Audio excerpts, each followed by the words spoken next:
नमस्कार साथियों, आप सभी को एक बार फिर से स्वागत है। इस वीडियो को लाइक कीजिएगा, मेरा चैनल को सब्सक्राइब करना मत भूलिएगा, साथ में बेल आइकन दबा दीजिएगा। तो आपने देखा होगा कल नरेंद्र मोदी ने तीसरा बार के लिए as a prime minister of India शपथ ग्रहण कंप्लीट किया और आज कैबिनेट का पहला मीटिंग भी हो गया।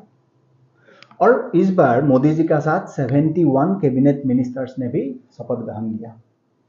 हालांकि इस बार एनडीए का सरकार है, तो भारतीय जनता पार्टी का जितना पद है मिनिस्ट्रियल का, साथ में अलग अलग दल को भी दिया जा रहा है। गठबंधन सरकार है, कोएलिशन सरकार में आपको देना ही पड़ता है, जिसमें से 31 कैबिनेट मिनिस्टर्स है और मिनिस्टर ऑफ स्टेट आईसी जिसको कहा जाता है इंडिपेंडेंट चार्ज 5 और एमओएस मिनिस्टर्स ऑफ स्टेट 36।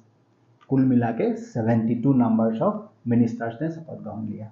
और शपथ ग्रहण जो समारोह है, इसमें देश विदेशों की स्टेट का हेड वगैरह भी आए थे। बांग्लादेश, नेपाल, मॉरिशस, मालदीव्स, भूटान, श्रीलंका, तो काफ़ी सारा लोग वहाँ पर है। काफ़ी सारा पद जो है, जो 14-19 में था, उन लोगों को इस बार इस जो 72 कैबिनेट मिनिस्टर्स है वहाँ पर नहीं रखा गया है, क्योंकि नया नया कैंडिडेट भी जीत के आया है।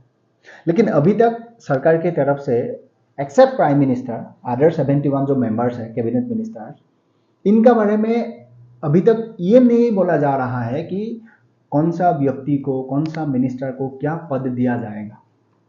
लेकिन लोगों का तो जवाब आप जानते ही हो। TRP, breaking news, social media views, जिसका परिणाम लोगों ने अनाप शनाप खबरें चलाना स्टार्ट कर दी। कोई कहता है कि निर्मला सीतारमण को फाइनेंस मिनिस्टर नहीं रखेगा, कोई कहता है अमित शाह होम मिनिस्टर नहीं होगा।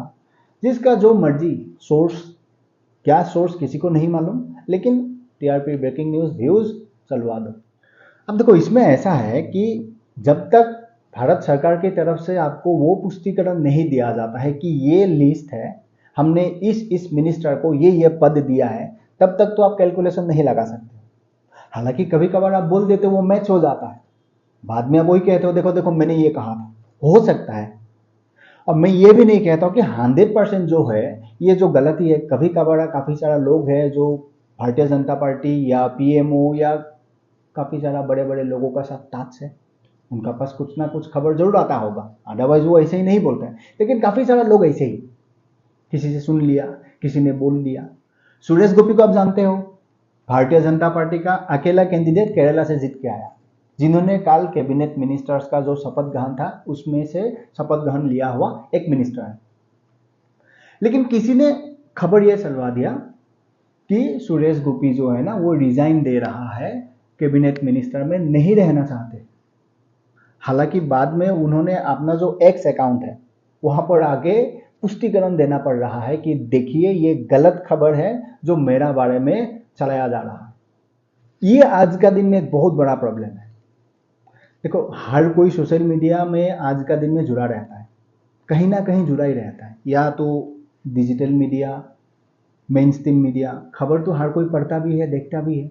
लेकिन मेरा कहने का मतलब यह है कि आप जो भी खबरें पढ़ते हो या देखते हो ना, उसका एक बार 2-3 दूसरा सोर्स से भी, दूसरा किसी मीडिया से, डिजिटल प्लेटफॉर्म से एक बार वेरीफाई कर लेना, उसके बाद ही आप मानना। या तो आप जो एंड भारत सरकार की तरफ से लिस्ट जब भी आएगा उसको मान के चलना, उससे पहले कोई भी कैलकुलेशन मत लगा। क्योंकि खबर अपने व्यूज, टीआरपी और ब्रेकिंग, उसके लिए लोग कुछ भी करेगा।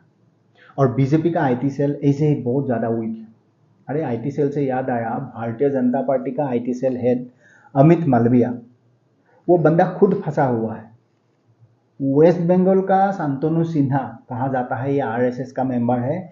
इन्होंने अमित मालविया के लिए गलत खबरें चलवा दिया, कहा कि कलकत्ता में वो 5 स्टार होटल में आके महिला के साथ गलत कारनामा करते हैं। वो बंदा खुद फंसा हुआ है, आईटी सेल का हेड बीजेपी का।